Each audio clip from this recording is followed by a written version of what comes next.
Esta conferencia trata sobre dos conceptos de suma importancia, tanto teórica como práctica en física, y son los conceptos de trabajo y energía. Vamos a comenzar, esta conferencia se va a dividir en dos partes. Vamos a tratar en la primera parte la definición del trabajo. Vamos a ver cómo se calcula el trabajo cuando la fuerza que hace el trabajo es una fuerza variable.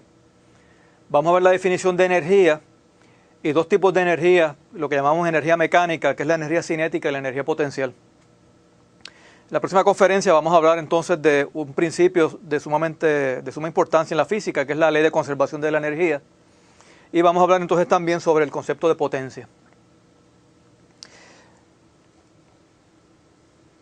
El trabajo que se define en física como el producto escalar entre una fuerza y el desplazamiento que produce esa fuerza.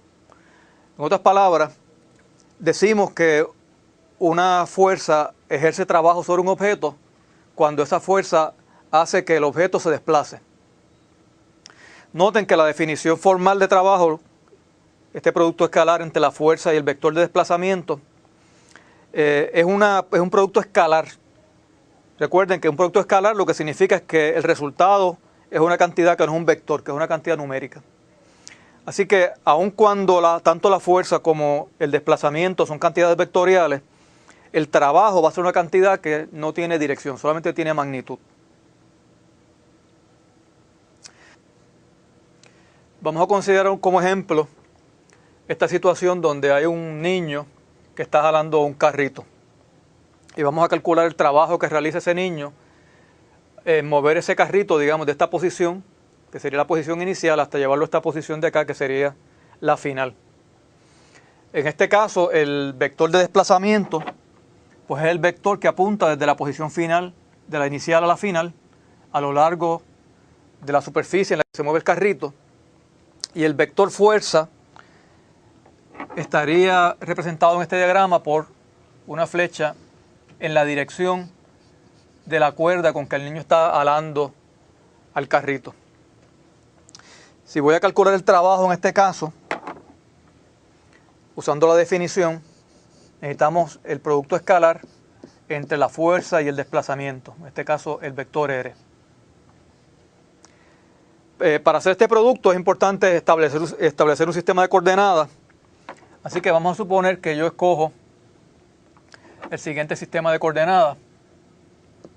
Digamos que pongo el eje de Y en esta posición y el eje de X a lo largo de la superficie. Si hago eso, pues entonces van a darse cuenta que el vector de desplazamiento R no tiene componente a lo largo de Y, solamente tiene componente a lo largo de X. Así que el vector R sería,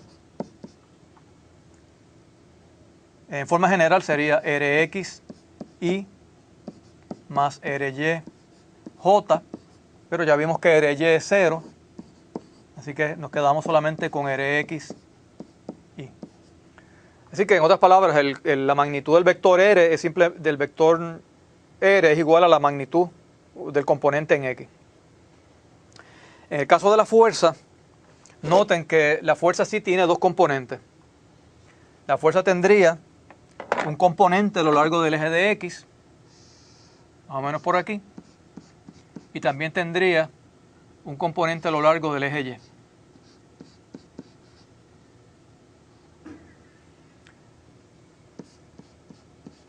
Así que la fuerza F la puedo representar como Fx en la dirección de Y más Fy en la dirección de J. Recuerden que Fx no es otra cosa que F, la magnitud de F por el coseno de Z, donde Z es el ángulo que hace F con respecto a la dirección horizontal, y Fy sería F seno de Z. Así que tengo aquí a R y a F en notación de I y J. Lo puedo colocar entonces en esta ecuación y tenemos que sería Fx Rx más FY por RY. Recuerden que RY era 0, así que realmente este término no va a aparecer. Lo vamos a descartar y nos quedamos con FX, RX. Recuerden que Fx es F coseno de Z y que Rx no es otra cosa que la magnitud del vector R, porque no había componente en el eje de Y. Así que yo podría escribir esto como F por R por el coseno de Z, donde R es la magnitud del desplazamiento. Básicamente esta ecuación lo que me dice es que para calcular el trabajo lo único que hace falta conocer es el componente en X o el componente de la fuerza que queda paralelo al desplazamiento. Este otro término que tiene que ver con el componente en Y de la fuerza no tiene nada que ver en lo que se refiere a calcular el trabajo, solamente el componente de la fuerza que es paralelo al desplazamiento. Vamos a convertir esto en un ejemplo concreto. Digamos que en este caso particular el carrito tiene una masa conocida. Digamos que digamos que la fuerza es conocida, que la fuerza que está aplicando el niño aquí es de unos 10 newtons.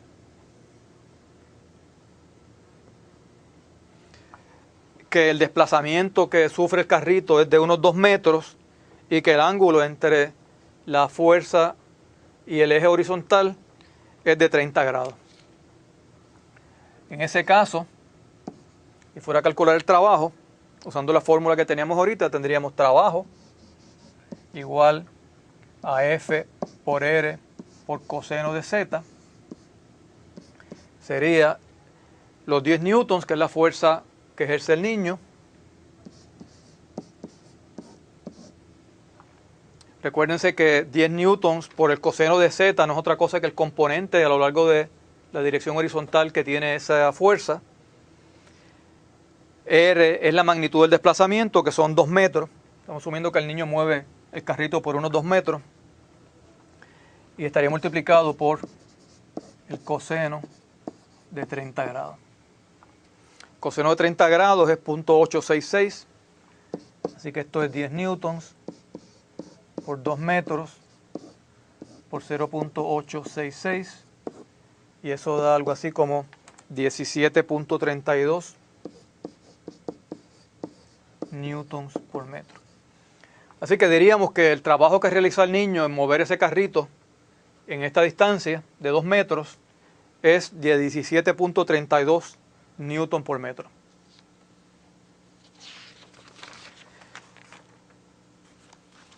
Hay varias implicaciones de la definición de trabajo que debemos resaltar. Noten que primero que nada una fuerza realiza trabajo sobre un objeto solamente si esa fuerza hace que el objeto se desplace, ¿verdad? Porque quedamos que el trabajo era la fuerza por el desplazamiento. Si el objeto no se desplaza, el vector de desplazamiento es 0 y por lo tanto el producto de la fuerza por el desplazamiento sería 0 también. Así que solamente realiza trabajo una fuerza sobre un objeto si hace que ese objeto se desplace. Noten que ahí hay un poco quizás de el uso del término trabajo en física, un poquito distinto al concepto que tenemos en la vida diaria, porque usted puede pensar que si usted está tratando de empujar un objeto bien pesado, pero usted no lo puede mover, usted se puede cansar, ¿verdad?, de estarlo tratando de empujar. Y usted pensaría que ha hecho mucho trabajo, sin embargo en física diríamos que no ha hecho ninguno, si es que no ha podido mover al objeto a ninguna distancia. Así que es un poquito, la definición física es un poquito más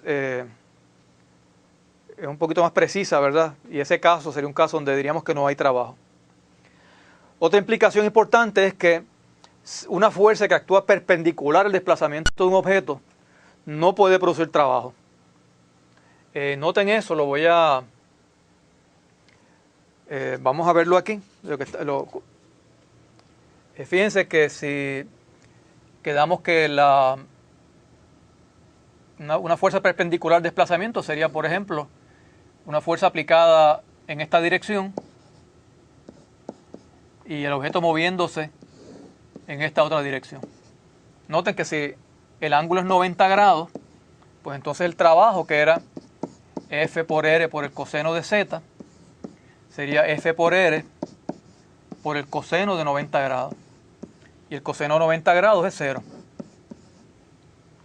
Así que esta fuerza, aunque el objeto se esté desplazando, esa fuerza no realiza trabajo sobre el objeto, porque el trabajo que realiza es 0.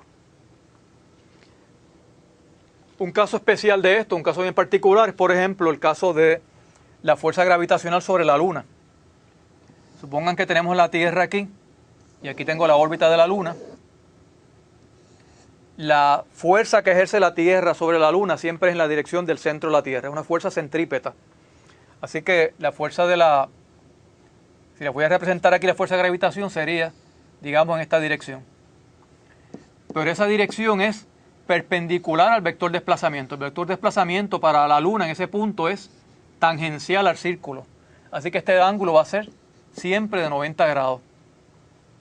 Por lo tanto, la fuerza gravitacional realmente, aun cuando es la responsable de que la Luna esté en órbita, realmente no realiza trabajo sobre la Luna. Porque el ángulo es 90 grados y al igual que vimos ahorita, tendríamos F por R por coseno de 90 grados y sería 0. Así que esas son dos implicaciones que son importantes, ¿verdad?, entenderlas, que son resultado de esta definición que hemos hecho de trabajo. El ejemplo que vimos era un ejemplo en donde la fuerza que hacía el niño era una fuerza constante. Ese caso yo lo podría representar en una gráfica como esta. Esta es una gráfica de fuerza versus desplazamiento. Esta es una gráfica que ilustra una fuerza constante de 10 newtons que está siendo aplicada sobre un objeto y ese objeto se desplaza desde 0 hasta 25 metros. Ponerle unidades a esto aquí, digamos X en metros y la fuerza en newtons.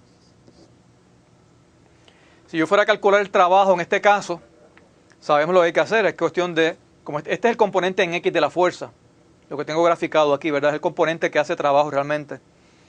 Así que si fuera a calcular el trabajo en este caso, multiplicaría la fuerza, que son 10 newtons, por el desplazamiento, que son 25 metros.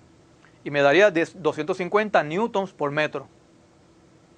Pero noten que multiplicar esa fuerza de 10 newtons por 25 metros, que es el desplazamiento, no es otra cosa que el área de este rectángulo que está aquí, el área que está debajo de la curva, en esa magnitud de desplazamiento, los 25 metros. Así que una interpretación para el trabajo desde el punto de vista gráfico es que el trabajo no es otra cosa que el área debajo de la curva en una gráfica de fuerza versus desplazamiento.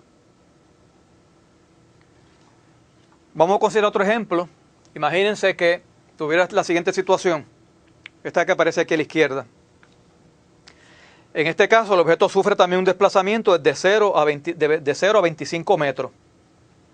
Y la fuerza, sin embargo, va variando desde 0 hasta los 10 metros, hasta los 10 newtons. Así que este es un caso que mientras el objeto se va desplazando, la fuerza va en aumento. Así que este es un caso donde la fuerza es variable. Pero aún en este caso, si yo quisiera calcular el trabajo realizado por esa fuerza, aunque sea variable, se reduce todo a calcular el área debajo de esa curva, a esta área de aquí. Y en este caso particular, el trabajo sería, esto es un triángulo, en un triángulo el área es la mitad de la base por la altura es la fuerza, que serían 10 newtons, y la base es el desplazamiento, que son 25 metros. Así que el resultado sería la mitad de 250, que sería 125 newtons metros. Así que este es un ejemplo bien sencillo donde gráficamente yo puedo calcular el trabajo aun cuando la fuerza sea variable, no sea constante. En la gráfica de acá la cosa es un poco más complicada. En este caso particular, de nuevo, el trabajo sería el área debajo de la curva a lo largo de este desplazamiento, Pero la manera de calcularlo es un poco más complicada porque ya no es una línea recta. Y estos casos tenemos que resolverlos haciendo uso del concepto de integral en cálculo. El integral en cálculo es el área debajo de una curva. Así que en términos generales, la forma más general de definir el trabajo es como el integral debajo de la curva de f versus x en el intervalo desde la posición inicial a la posición final. Recuerden que la diferencia entre estos dos valores va a ser la magnitud del desplazamiento. Esta es nuestra definición formal de trabajo. En el caso que el objeto, que la fuerza sea una constante, pues esta fuerza se puede sacar fuera del integral y entonces simplemente la fuerza por el integral de x, que sería simplemente la fuerza por el desplazamiento, lo que ya conocemos.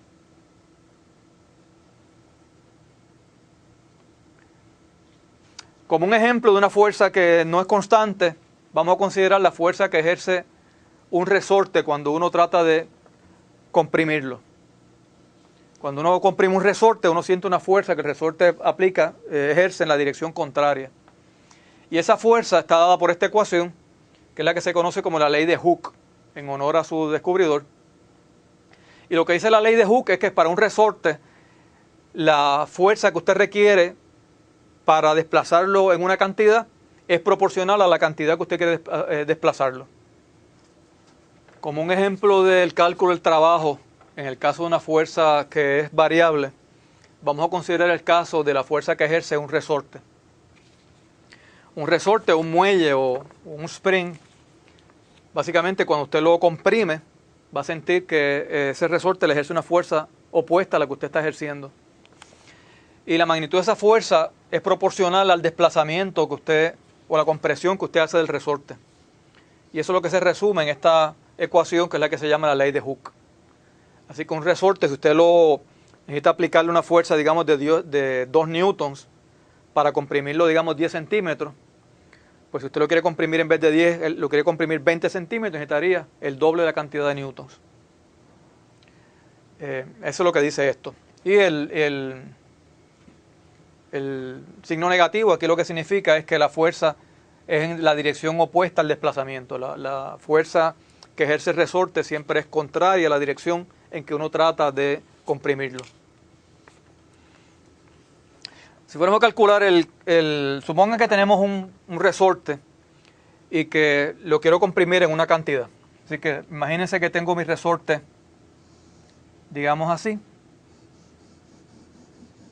inicialmente, y ahora yo quiero comprimirlo hasta llegar a cierta cantidad, digamos hasta aquí. Así que esta cantidad de aquí sería la cantidad X, la cantidad que lo quiero comprimir. Y ahora yo quiero calcular el trabajo que hay que realizar para lograr esa compresión. Si aplicamos la definición formal de trabajo, W igual a la integral de fx por dx, desde x inicial hasta x final. En este caso lo que tendríamos que hacer es sustituir fx por lo que nos dice la ley de Hooke. Así que sería la integral de xy a xf de menos k por x por dx. La k es una constante, la puedo sacar fuera del integral. Igual que el signo negativo, tendría menos k por el integral de xy hasta xf de x por dx. Y esta integral, la integral de x por dx, es un medio x al cuadrado. Así que esto no es otra cosa que menos k por un medio x al cuadrado evaluado entre x inicial y x final. Recuerden que la integral es una manera de verlo como una antiderivada, ¿verdad? O sea que si yo tomo la derivada de esta cantidad de un medio x cuadrado, la derivada sería 2 veces esta cantidad por x a la 1. Pero 2 veces por esta cantidad sería 2 por un medio, que es 1. Así que el resultado sería x. Así que x es la antiderivada de esto. X es la derivada la derivada de 1/2 x al cuadrado. Así que si sustituyo x final y x inicial aquí, tendría menos k menos 1/2 k por x final al cuadrado menos 1/2 k por x inicial al cuadrado, o menos 1/2 k x cuadrado más, esta es x final al cuadrado, más 1/2 k por x inicial al cuadrado.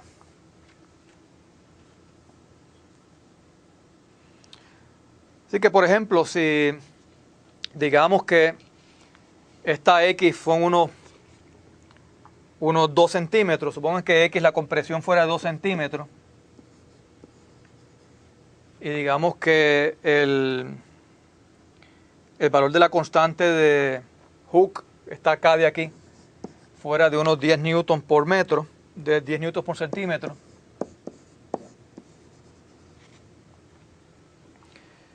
En este caso, podemos calcular el trabajo realizado, ¿verdad? Si la constante de Hooke es 10 newtons sobre centímetro para este muelle, y yo lo comprimo 2 centímetros, ¿qué estamos diciendo? Lo que dice la constante de Hooke es que para comprimir los 2 centímetros necesito aplicarle 20 newtons. Si sustituyen esta ecuación, notan que xy es la posición inicial, que la pueden tomar como 0, ¿verdad? Tomando como el origen de coordenadas en la posición inicial. Así que x inicial lo podrían tomar como 0. Y entonces tendríamos que el trabajo realizado sería la mitad de la constante de Hooke, 10 newtons sobre centímetro, por el desplazamiento, que es 2 centímetros al cuadrado, y eso me daría algo así como 20 newtons por centímetro.